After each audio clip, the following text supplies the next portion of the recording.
Vladimir Nabokov se décrit comme un écrivain américain, né en Russie, formé en Angleterre où il a étudié la littérature française. Romancier, novelliste, critique littéraire, il est reconnu dans le monde entier comme un des grands maîtres de la littérature. Après avoir écrit en langue russe dans un premier temps, il s'établit en 1940 aux États-Unis et publie en langue anglaise. Pour la plupart des lecteurs, son nom évoque avant tout un roman, Lolita. Un roman à la réputation sulfureuse. Et pourtant, pour Nabokov, son roman le plus important n'est pas Lolita. C'est plutôt Ada. Ada est essentiellement un roman d'amour, un roman sur l'amour et le temps. Disons-le tout de suite, ce livre est hors norme. Tout d'abord, il est monstrueusement virtuose, absolument sans limite. Il n'y a pas de limite ni à l'amour, ni au temps, ni aux mœurs, ni même à l'auteur, pour qui tout est permis. Il intervient comme le lecteur dans la narration de très nombreuses fois, cumule gags et allusions littéraires parfois incompréhensibles. Il accompagne le récit d'un arbre généalogique complètement faux et finit par faire lui-même la critique de son livre. On est dans la littérature russe avec ses familles complexes, la description minutieuse des personnages et la langue russe omniprésente. Le cadre à la fois luxueux et campagnard fait penser à The Go-Between, le film de Joseph Losey.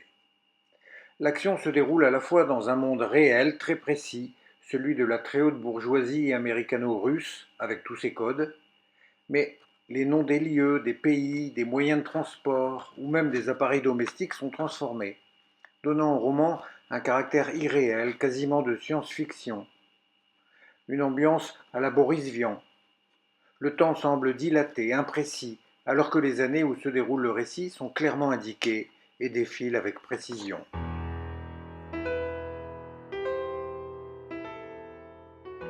Les deux héros, Ada et Van, sorte de Roméo et Juliette moderne et hypertonique, sont l'axe central du récit.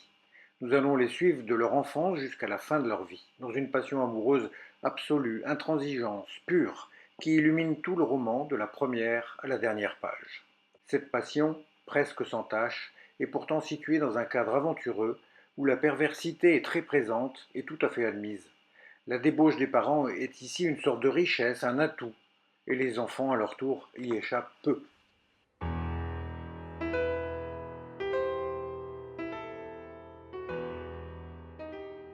Les deux héros sont stendhaliens, beaux, intelligents et d'une culture sans limite.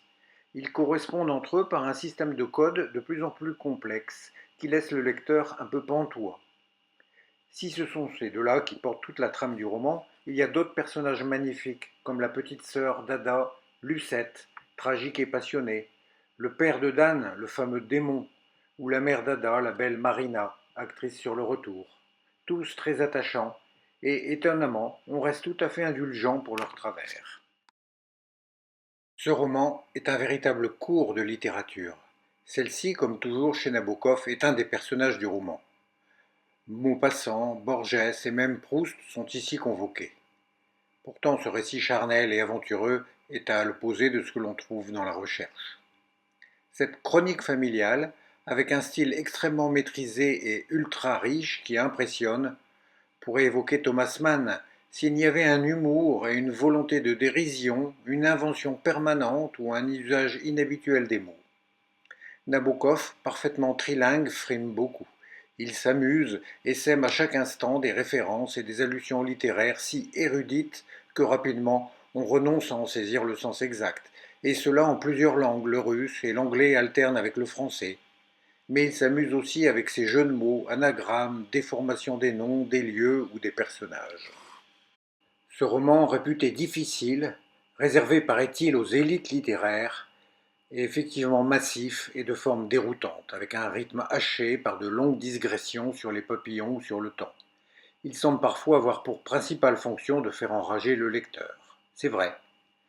Mais si on ne s'attarde pas sur certaines atypies et références que l'on juge incompréhensibles, ce roman est absolument passionnant. Grâce surtout au fil romanesque, mais grâce également à la qualité de l'écriture qui est inouïe et grâce à l'humour permanent d'un auteur qui s'amuse et le lecteur avec lui. Si à certaines pages on souffre parfois, On garde toujours la conscience de vivre un grand moment de la littérature, et en refermant le livre, le sentiment qui domine, c'est l'admiration.